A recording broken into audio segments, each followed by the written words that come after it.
Hello बच्चों, कैसे हैं आप सभी।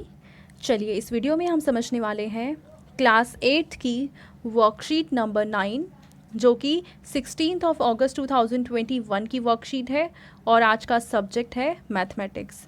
और जो टॉपिक हम डिस्कस करने वाले हैं वो है linear equations in one variable में जो लीनियर इक्वेशंस होती हैं हम उनको डिस्कस करेंगे। तो चलिए स्टार्ट करते हैं। कॉन्वर्जेशंस ऑफ महिमा एंड श्वेता। तो यहाँ पे महिमा एंड श्वेता के बीच में कुछ कॉन्वर्जेशंस दे रखी हैं, उनको हम डिस्कस करते हैं। तो देखिए, महिमा आस्क्ड श्वेता हर एज। महिमा ने श्वेता से उनकी एज के बारे में पूछा। Shweta told that her age and age of her brother are two consecutive even numbers. तो श्वेता ने कहा कि उसकी एज और उसके ब्रदर की एज दो कॉन्जिक्यूटिव नंबर्स हैं, दो कॉन्जिक्यूटिव इवन नंबर्स हैं। तो यहाँ पे हमें पहली चीज़ तो ये समझनी है कि इवन नंबर्स क्या होते हैं।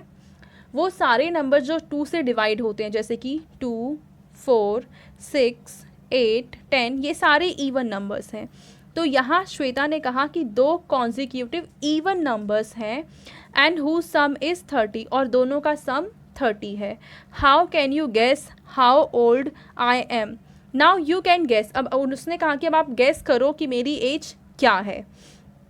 तो यहाँ पे देखिए, महिमा ने गैस किया कि महिमा थॉट दैट 10 + 20 30 होता है, but 10 + 20 are not two consecutive even numbers. यानी कि 10 और 20 दोनों इवन नंबर्स तो हैं और दोनों का सम भी 30 है, पर दो कॉन्जिक्यूटिव नंबर्स नहीं है। कॉन्जिक्यूटिव का नंबर एक के बाद एक आने वाली, जैसे 2 के बाद 3 आता है, 3 के बाद 4 आता है, तो 2 और 3 कॉन्जिक्यूटिव नंबर्स हैं, 3 और 4 कॉन्जिक्यूटिव नंबर्स हैं। और अगर हम ये बात करें कि इवन नंबर्स की और वो कॉन्जिक्यूटिव भी हों, तो या तो 2 और 4 होगा, या फिर 4 और 6 होगा, या फिर 6 और 8, तो ये कॉन्जिक्यूटिव नंबर्स होंगे। ठीक है। Similarly 18 + 12 also equal 30, but again 18 and 12 are not consecutive numbers. Calculation by teacher's method. तो यहाँ पे देखो क्या होता है, calculation done by Mahima. Let the age of Shweta is 2x। अब यहाँ पे हमने 2x क्यों लिया, क्योंकि ये नंबर्स इवन नंबर्स हैं और सारे इवन नंबर्स 2 से मल्टीप्लाई हो सकते हैं, इसलिए हमने नंबर लिया 2x। ठीक है। Then the age of his brother. तो अगर श्वेता की एज है 2x तो उसके ब्रदर की एज 2x + 2 हो जाएगी। तो फिर हम क्या करेंगे, क्वेश्चन में हमें क्या दे रखा है कि श्वेता की एज, अगर हम श्वेता की एज को उसके ब्रदर की एज के साथ ऐड कर देते हैं तो दोनों की एज कितनी है, इक्वल टू 30। श्वेता की एज हमने ले लिया 2x और ब्रदर की एज हमने ले लिया 2x + 2। दोनों को ऐड करने के बाद आंसर कितना आएगा, 30 आएगा। अब 2x + 2x आ जाएगा 4x + 2 = 30। अब क्योंकि ये +2 है तो इधर जाके -2 आ जाएगा, तो ये आ जाएगा 4x = 30 - 2, तो 4x = 28। ठीक है। तो अब x की वैल्यू कैसे निकालेंगे, 28 / 4, तो आंसर आ जाएगा 7। पर ये x की वैल्यू 7 है, पर श्वेता की एज कितनी थी, 2x। तो श्वेता की एज यहाँ पे आ जाएगी 2 × 7 यानी कि 14 ईयर्स। और इसके भाई की एज इससे 2 ईयर्स एक्स्ट्रा है, तो इसके ब्रदर की क्या एज आ जाएगी, 14 + 2 यानी कि। अब देखिए यहाँ पे हम डिस्कस करेंगे एग्जाम्पल 1, जो कि है Praveen has ₹180 in his piggy bank. He told to Daksh that his piggy bank has only the coins of ₹2 and ₹5, and the number of coins of ₹2 are the double of the number of coins of ₹5. Find the number of coins of ₹2 and ₹5 in his piggy bank. अब देखो यहाँ पे ये कहा गया है प्रवीण के द्वारा कि उसके पिगी बैंक में, यानी उसके गुल्लक में 180 रुपीज़ हैं और इसमें सिर्फ 2 और 5 के सिक्के हैं, और जितने 5 के सिक्के हैं उसका डबल अमाउंट है 2 रुपये के सिक्कों का। अब इसको कैसे सॉल्व करेंगे, let the number of coins of ₹5 is s, और अगर 5 रुपीज़ के कॉइन s हैं तो 2 रुपीज़ के कॉइन इसके डबल होंगे, यानी कि 2s हो जाएंगे। अब हमें पता है कि अगर 5 रुपये का एक कॉइन है तो उसकी वैल्यू क्या हो जाएगी, 5 × s यानी कि 5s।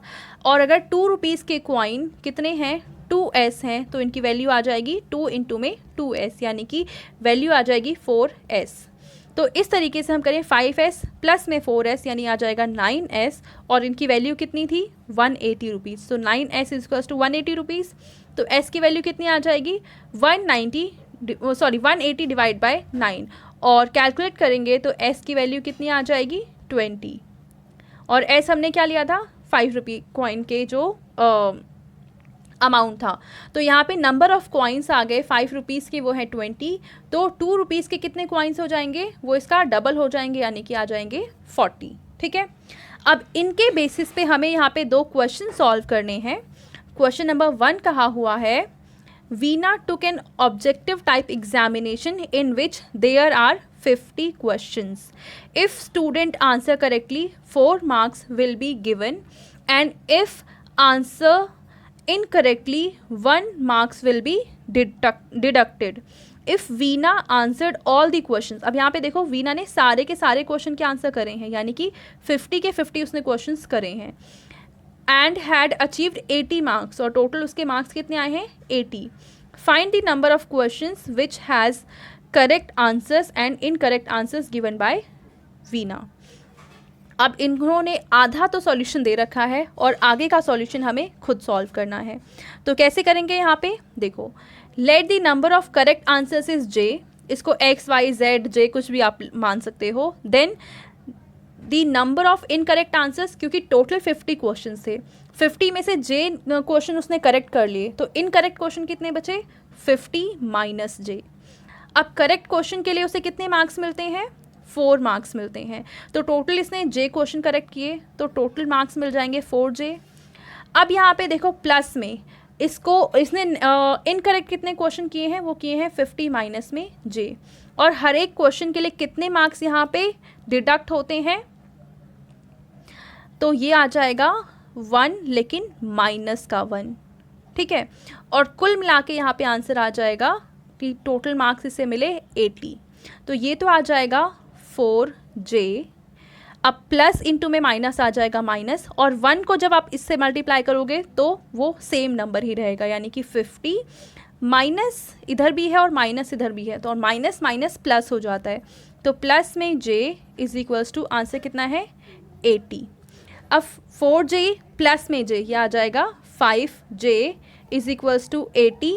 अब ये क्योंकि माइनस में 50 है तो उधर जाके ये प्लस में 50 आ जाएगा। ठीक है, तो इस तरीके से इन दोनों को अगर हम सॉल्व करते हैं तो ये कितना आ जाएगा 5j is equals to 80 plus 50 कितना आ जाएगा 130।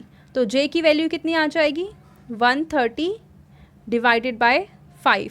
अब डिवाइड करने पे कितना आ जाएगा 5 2 जा 10 एंड 3 एंड 0, तो यहाँ पे आ जाएगा 5 6 जा 30। तो इसका मतलब जो करेक्ट क्वेश्चंस है वो है 26, और इनकरेक्ट कितने क्वेश्चन हो जाएंगे 50 माइनस में j, दैट इज़ 50 माइनस में 26 यानी कि 24। इसका मतलब है कि वीना ने 26 करेक्ट क्वेश्चंस किए हैं एंड 24 इनकरेक्ट क्वेश्चंस किए हैं। ठीक है, तो ये क्वेश्चन नंबर 1 तो कंप्लीट हो गया। अब हम देखते हैं क्वेश्चन नंबर 2। इसमें कहा हुआ है the sum of 2 consecutive numbers which was divisible by 7 are 3 4 3। 2 consecutive numbers भी हैं और दोनों 7 से डिवाइड भी हो रहे हैं। इसका मतलब इनमें गैप 7 7 का होना चाहिए, यानी कि अगर पहला नंबर 7 है तो दूसरा 14 होगा, अगर फर्स्ट नंबर 14 होना चाहिए तो सेकंड 21 होना चाहिए। ठीक है, इस तरीके के कॉन्जिक्यूटिव नंबर्स हमें लेने हैं। तो हम यहाँ पे फिर आगे क्या रखा है find the both consecutive numbers.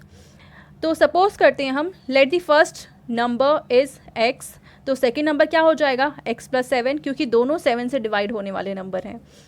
अब इन्होंने कहा है इन दोनों का सम किसके इक्वल है 3 4 3 के इक्वल है, तो x प्लस x आ जाएगा 2x इज इक्वल्स टू 3 4 3। अब क्योंकि ये प्लस 7 है तो उधर जाके माइनस 7 हो जाएगा, तो 2x इज इक्वल्स टू इसको माइनस करो, आंसर कितना आ जाएगा 336। तो x is equals to 336 divided by 2।